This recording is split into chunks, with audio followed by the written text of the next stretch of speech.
All right. Good morning. Happy Monday. Happy snow day. How we doing? Yeah. Well, I'm buried under currently a foot and counting of snow. So that's I saw it's literally the storm is a snow hurricane with potential winds of a category 2. And I was like, so I traded hurricanes for snow hurricanes. I was like, I feel like I did not check that box when I moved. I was like, I was not allowed. Yeah, Brandy's like, I'm used to hurricane season, but not snow hurricane season. Yeah, what the hell's going on? Different beast. Sounds like a cool experience, though. I mean, I'm just sitting in my house, Yeah. That's power's out. Yeah, exactly. The power's out. I can feel it. It's about to go out any moment. Yes, it's going to go out at 10:31.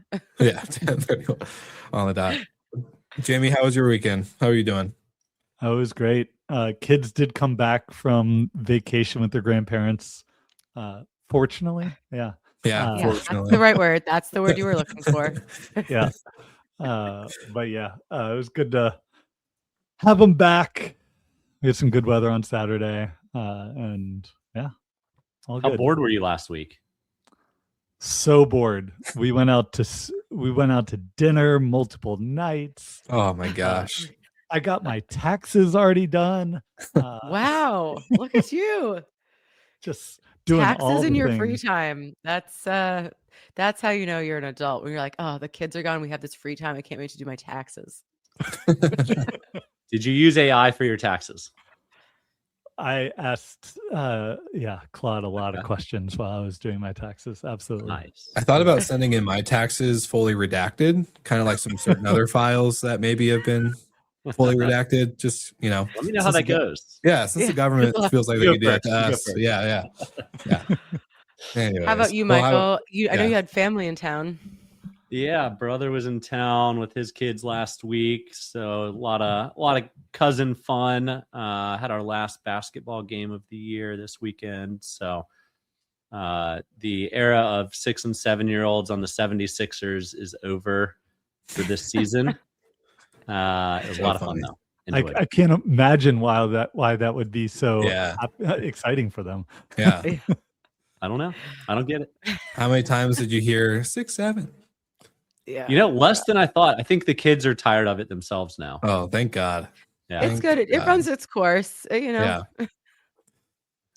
Praise the Lord. Praise the Lord. Well, we have a lot of topics to get into today. You guys ready to rock and roll? There was some stuff that happened over the weekend, obviously, that we'll cover as well, some add-on things, but I think start out the top of the show with happy news, right? So congratulations to our friends at Automizer for securing a $2 million round here. If you haven't met the Automizer team, I think they're probably one of the cooler startups. No offense to the other startups in the STR sector, but I think they're one of the cooler ones because they're actually doing something really different from the rest of the technology and optimization categories. So I think they're cool. Shout out to Automizer. And we love to see some money coming into the space. Yeah, so 100%. That's great.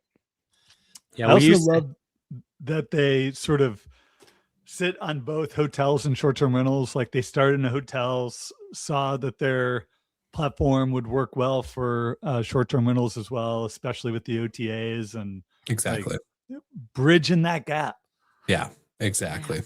More money in your pocket. That's what we care about. That's what we care about. We used to cover a lot of funding and M&A on the show, but it hasn't been that wild over the past 6 months or so. So congrats to the team. Yeah, for real. Will, you used to have a whole email that went out with all the recent funding rounds. I feel like it would just be the saddest email each month of like, all right, no fundings this month. Why do you think we stopped doing it? It was like looking around the house for pennies. It was like, come on, is there anything that's received funding? I don't care if it's credit card debt. So yeah, it was getting to that point. But no, it's good to see, like Brandy said, money coming to the space, a good startup. They've been around for a while now, a couple years. I got to interview Bart Jan on Slick Talk, and he's a cool kid, smart guy. Jamie, like you said, the hotel STR hybrid line is always a great approach. So what's the market cap? Yeah, is that the term? A bigger market cap? They got a bigger market to go after? I don't know.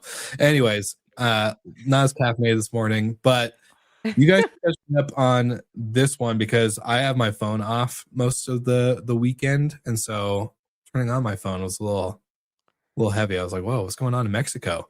So Jamie, I want you to hit us with this one if you can.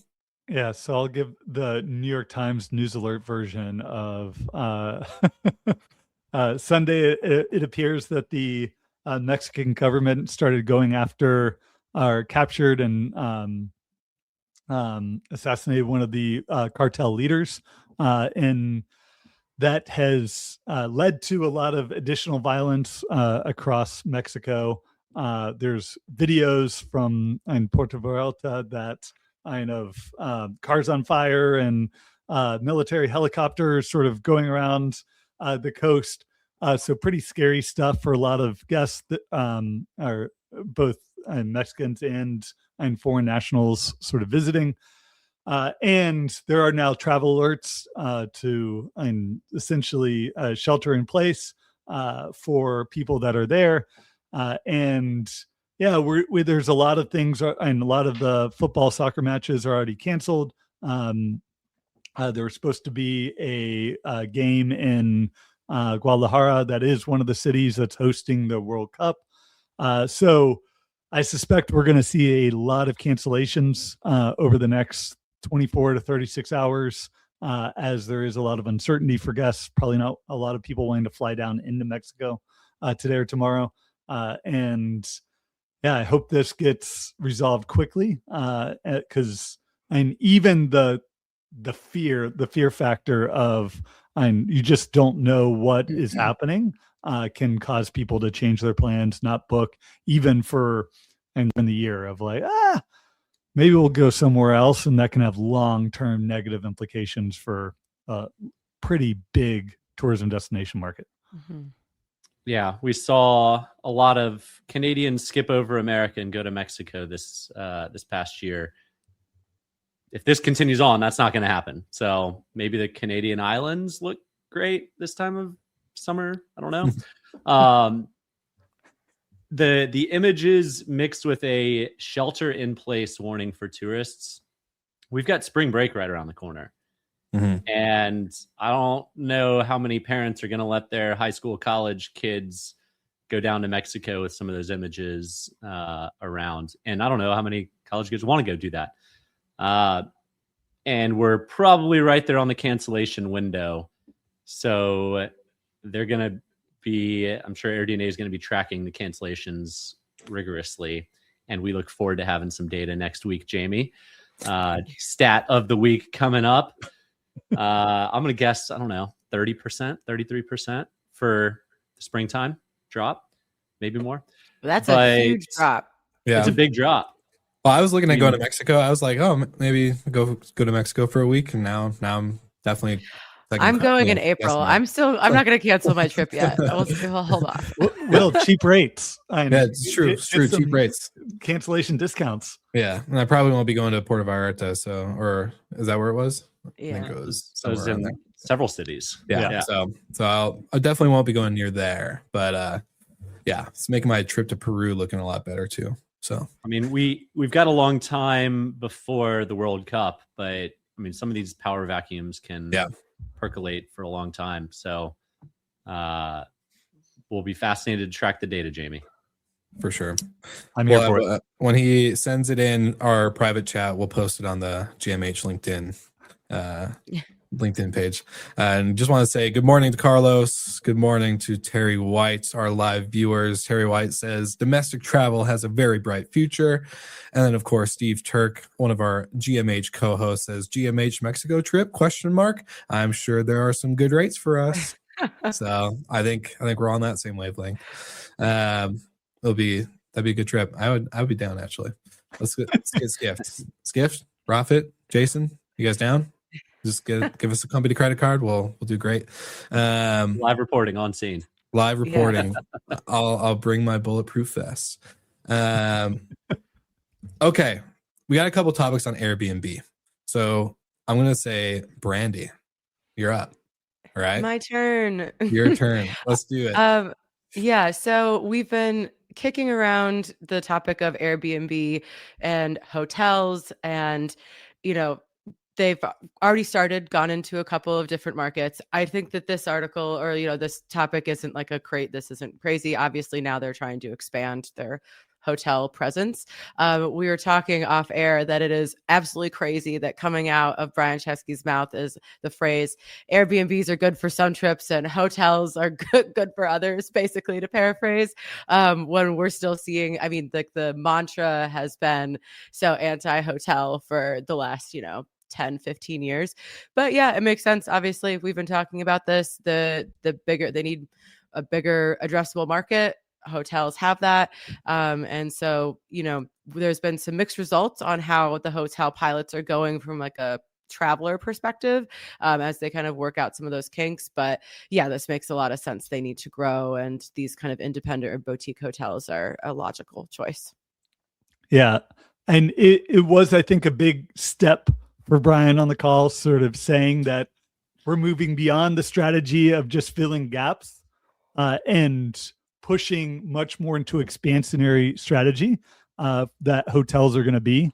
And I feel like Glenn Fogel on Booking's earnings call last week actually gave him some great stats to talk. Brian has been very focused. This is going to be a boutique independent hotel strategy, not going after the major chain hotels. Like, this isn't every cookie cutter hotel going to be listed on Airbnb. And Glenn talking about how independent hotels provide the vast majority of Booking.com's room nights, with the 10 largest hotel chains only accounting for low double-digit percentage. And Booking is huge, much bigger company than Airbnb, and much bigger in terms of overall room nights, number of inventory, and just showing that an Airbnb can have huge growth by just going after the independent hotels, especially in some of the U.S.'s major cities, especially in Europe, where independent boutiques drive the vast majority of overall lodging bookings. Yeah. Well, first of all, congrats, Brian, on the statement of the year. I think it's something that those of us in short-term rentals probably didn't want to say for the first couple of years in the industry, but I think we're all pretty comfortable saying hotels are a lot better in a number of use cases than short-term rentals. It's okay to admit it. That's fine. It's not a zero-sum game. There's not a zero-sum game. You travel for different reasons, for different varying lengths of stay, and with different groups of people. So there are instances where hotels are better. Welcome to the club, Brian. Second, expanding the TAM. Obviously, we know Brian listens to the show every week, and he heard us say it over and over again. You've got to expand the TAM, Brian. It can't just be a few cities with just independent hotels. It's got to grow. So thanks for tuning in and listening to us. We'll send a McKinsey style bill over shortly. But lastly, I have a good buddy who used to work at Airbnb, who loves testing all the new stuff Airbnb does. His name will remain redacted. But he was traveling in one of the big cities where Airbnb Hotels is, booked a hotel on Airbnb, and checked in. Well, didn't actually check in. Got stopped by the front gate, the front desk agent, and they didn't have his reservation. So reservations are not fully flowing through all of the properties yet. That's okay. Second, the messaging that Airbnb guests are used to doing doesn't go anywhere in hotels yet. They're not set up for it. They're not used to it. They don't have systems like Bestie out there in place to auto respond yet. I'm sure all that's there. It's coming, but they have to have these integrations built out. And it's just a clunky start, but that's okay. We saw Expedia Vrbo go through 2 years of integration challenges. So 3 years, more like that'll all get worked out. That'll all get worked out, but it's a little clunky today. So Michael, is this expanding the TAM of all the point solutions for SDRs, like Bestie AI? Are they not going to be able to sell their messaging, AI messaging, to all these hotels that now need it? It's great. It's great for them. Well, they'll need the PMS integrations too. So they've got to go do all of the traditional hotel PMSs, which is just as onerous, if not worse, than short-term rental. For sure. Yeah. But yes, I mean, it's a good expansion of TAM, and just like OTA Miser, or however you pronounce Automizer. it. Yeah. Automizer. Yeah.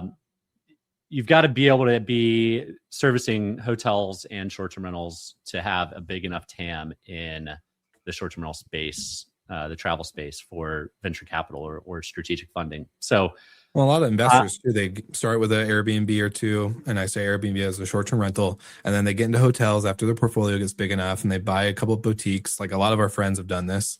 So yeah, it's kind of the natural progression. Yeah. Well, it's funny because like in this article from Skift, one of the hotel like pictures of a listing is a Hampton Inn by Hilton. And I'm like, yeah, but I think you'll see I think there'll be less resistance from the hotels than maybe you might think on the surface. I think anyone wants more eyeballs on their property. Yeah. And not a shameless plug, but I was recording with Dennis Shaw a couple weeks ago, end of January. Yeah. And we were going over the session of Rafit and Brian on at Skift Global Forum, and the topic of hotels came up, and I asked him a question. I was like, do you think really hotels is just filling in the gaps, or is it going to be bigger? And his take for our new podcast, it was hotels is definitely going to be a bigger share for them than just filling in the gaps. So I think Jamie's statement in the beginning definitely ties it up well. But continuing on this Airbnb trend here, they're also testing out loyalty, which is a topic that we've talked about on the show a couple times in terms of, is it a paid like Prime membership loyalty? Is it a points loyalty membership? What kind of membership structure or loyalty structure would they do? And so they're doing some tests. Dennis Shaw reported and said, or Chesky says, that the program could be massive accelerant for the company. So who's ready? Okay, I have a question for the group. If this was like a membership style where you're paying a monthly or annual fee, would you actually do it? Because I'm a pretty like frequent user of Airbnb for travel, but I don't think I would pay for a membership. Like it's not, if I'm not traveling every month and using it, like if I have like 1 or 2, maybe 3 trips a year, I don't know if that's like worth a membership fee, but that's my opinion. It depends on how much. If it's $5, sure. $5 a month, I'll do it. Can't like take my money. I don't care. If I use it one time, then it's probably worth it. But if I would say that would be the only use case I would pay. Nothing in this world costs $5 anymore, Will. Hey, I rented a movie over the weekend that was $3.99. So yeah, but so I'll bite Brandy and say like, think about when Amazon was released, like we all like started buying stuff and it was like, oh, $125 for Amazon Prime. Why would I ever pay to be a member of Amazon?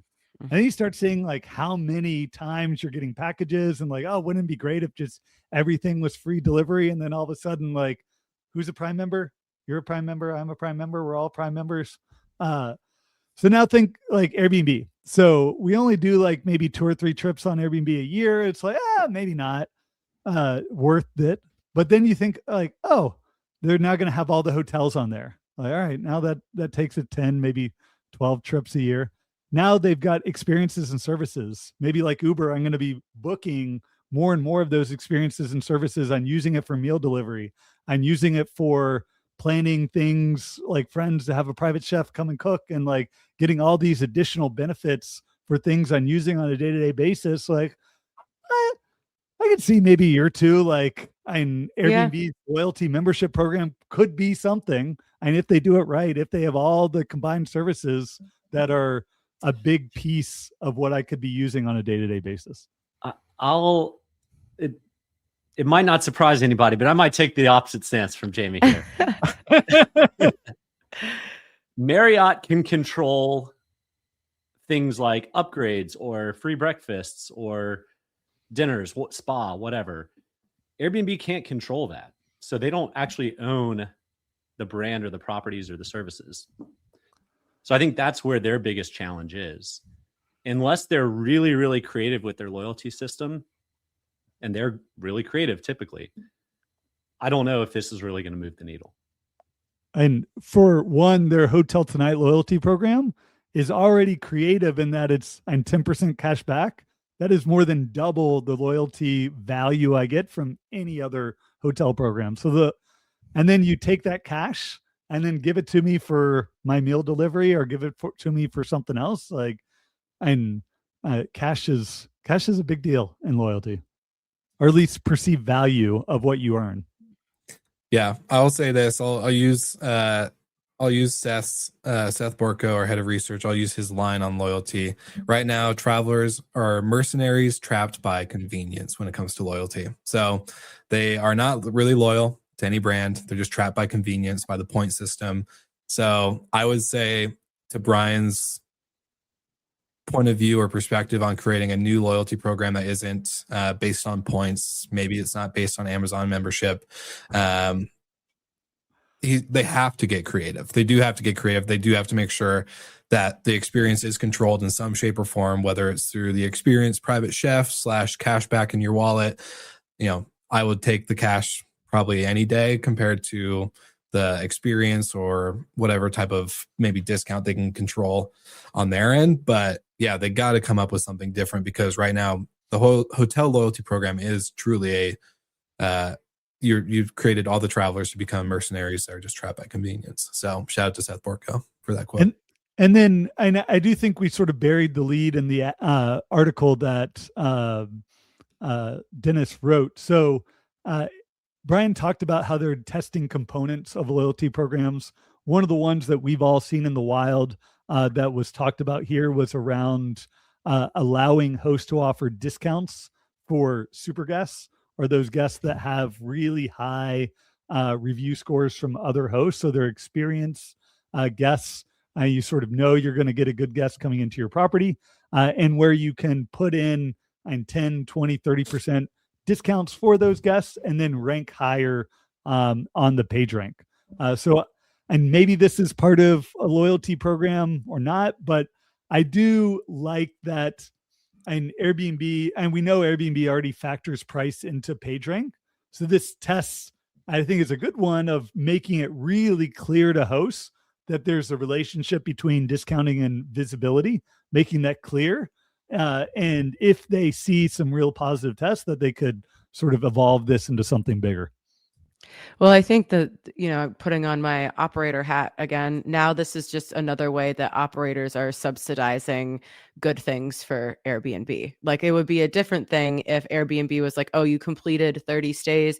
Here's, 30% off that Airbnb is paying, like the Airbnb is giving to the guest, not the host, because that is what's happening here. And I think that that's where a lot of the host pushback comes from. Like, I don't want to keep stacking different discounts onto my listing, but that's what discount programs are, right? On booking.com. Oh yeah. And how many genius discounts or loyalty benefits are you providing? You go and then look at what booking's charging. You're like, wow, I just paid 30% for that booking. Like, well, that's we used to go through with our account rep at Booking and be like, she's like, you could try all these promotion stuff. We're like, no. They're like, the cost then what we actually make is nothing. It's so expensive to be on this platform. Like, we can choose one of these and try it at a time, or different ones on different listings, but we're not going to stack up so that people can get a 30 or 40% discount on booking.com. That's crazy, So that's kind of, this isn't just like a fling at Airbnb. It's like, this is like the nature of these discounting programs. Let's let these OTAs that are sitting on their massive piles of cash, why don't they give the guests some money? And it all just flows through normally to the host. I'm with Brandy. The streets. Let's get everybody going.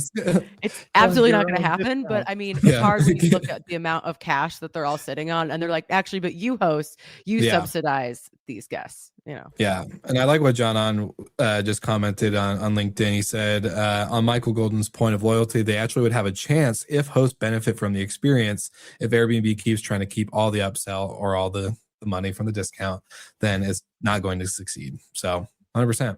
I think we need to take it to the streets, grab your pitchforks, grab your knives, grab everything, grab the torches, and let's hit Airbnb's HQ right tomorrow. Yeah, I'm perhaps the fire in my brandy rants against Airbnb has somewhat dimmed, but this is more just like let's see if there's an actual, like a more creative way to have a loyalty program that really is good for both sides. Agreed. All right. Well, good discussion there on that topic. And then, Terry White also says, "Amen, Brandy. It's 100% supplier funded." Mm-hmm. So, amen. You got the choir singing. This next topic. Oh, go ahead. Yeah, I'll take this next one. We haven't talked about AI yet. We're 26 minutes in. I was just about to say that. We made it so hard. Here we are. Sabre is trying to shift towards an AI native future. Anyone that knows the GDSs knows the green screens of the GDSs are far from AI native. So welcome to the trend, Sabre. They're using that a bit as a way to shield some layoffs that they've just done. But we talked about it pre-show a little bit, and Jamie's a very smart man.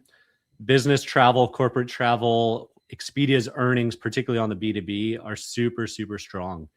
And so the GDSs, they just have to kind of figure out a way to navigate into the 21st century, leveraging better tech and better AI. And it appears the future can be bright for anyone in the B2B segment, travel agents, business travel. Jamie, any more thoughts? And for me, this is sort of more keeping an eye out on in the tech industry, our tech players for hotels and short-term rentals. Like, how much are they going to be able to do more with less? Like, this to me looks more like they think they can get as much or more done with fewer employees because of AI sort of accelerating productivity than it is a massive change in Sabre's business strategy. Yeah. This is the first real hospitality travel tech company to do this. We saw what is the software that everyone uses? Anyways, there's a CRM software that everyone uses that I can't, Mark Benioff's company. Why am I drawing a blank? Salesforce. Yes. Thank you, Jamie. It's like Salesforce and a bunch of those tech companies have done this layoff with the implications that AI is streamlining their operations, or they're able to build faster and better tech through AI and not needing as many engineers. So this does kind of give me like a weird caution signal, right? Like, okay, Sabre is pretty old. The GDSs are pretty old. They're finally catching up, or at least trying to. So this for me could show signs that like maybe there's going to be some more companies following suit. The agents maybe were built for the green screen. Yeah, true. One of the quotes in here says, I think, or Sabre is emerging as an AI growth company within travel. And I'm like, I feel like you're like a little late to the party. Yeah. Like if you're not investing in AI, especially if you're like a software company, like that's just what is happening. That doesn't make you kind of like revolutionary. It reads as a little bit like caught behind the ball a bit. Like, and so we'll see if we can do it. From mainframe to AI is a big step. Yeah. But we'll see if they can do something truly revolutionary. They seem to think that the market doesn't value Sabre, those similar companies appropriately. So I guess they hold a ton of data. So that's the one thing. Yeah. If they could do this properly, the data they're sitting on is pure. It's worth more than oil. I'll just say that. So they could really utilize their data properly. It'll be pretty crazy, I can imagine, especially if they use it right. So, congrats for finally catching up, Sabre. And I think there's been a lot of welcomes and congratulations on this episode with Golden giving out welcomes left and right. But Sweet. Great episode. I know we had another story around TripAdvisor, but running on time and being mindful of that. What do you guys got going on this week? Brandy Canale, what's going on? Well, I guess I'll be digging myself out of the snow. Honestly, I'm paying for a covered garage spot worth every penny. Some of my friends are like, you'd be fine with street parking. And this winter, I'm like, I'm glad I have a garage. But I'm actually going to New York again next weekend for my sister's 30th. So big kind of New York party weekend coming up. I'm already tired, but I will be showing up with more energy on Friday. I'm tired for you, Brandy. Yeah. How about you, Golden? Nothing new here. Same old, chipping away. Lovely. Jamie? I'll take one out of Michael's playbook of haven't been traveling a lot lately and won't be for the near future. So same old. Working on some big projects here at Airbnb, but we'll see. Just grinding. We'll get that sneak peek eventually. One day. Well, nothing new for me either. Just a busy week of work. Going to the mountains this weekend. Finally, the first weekend of 2026 to start getting back at it after I've definitely gotten out of shape. So really excited. Can't wait to suffer this weekend. It's going to be great. Well, for all of our live viewers, we appreciate you guys so much. Shout out to Carlos. Shout out to Terry White. Shout out to Steve Turk. Shout out to John On. And of course, anyone who is listening on the replay, we appreciate you guys. As always, we'll see you next week. Don't miss out on this Wednesday's Hotel Crew episode as well. And like always, excuse me, see you next week.